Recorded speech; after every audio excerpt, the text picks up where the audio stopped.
Voyons à présent les détecteurs tout ou rien sans contact optique, encore appelés photoélectriques.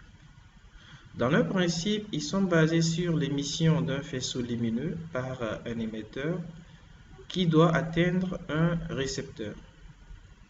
Suivant leur technologie, on distingue le type barrage, le type réflexe et le type proximité. Comment se comporte un détecteur photoélectrique type barrage?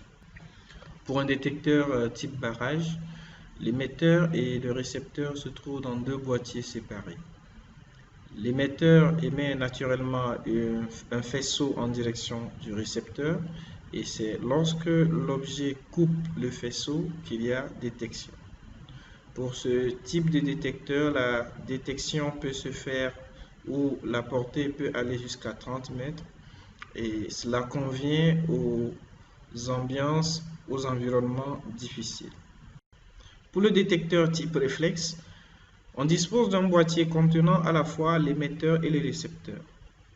En face, on dispose d'un réflecteur et l'émetteur envoie de la lumière sur ce réflecteur. Lorsque le réflecteur est très bien positionné, la lumière réfléchie tombe directement sur le récepteur.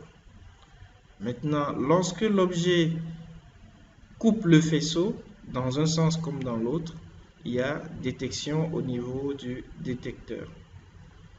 La portée de ce type de détecteur peut aller jusqu'à 10 mètres.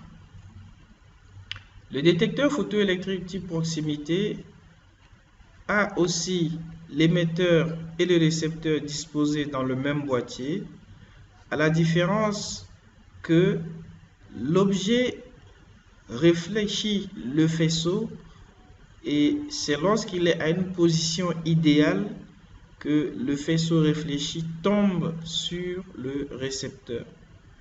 Il faut s'assurer que la cible, c'est-à-dire l'objet à détecter, soit lui-même réfléchissant. Cela aussi dépend de la nature, de la couleur de l'objet à détecter.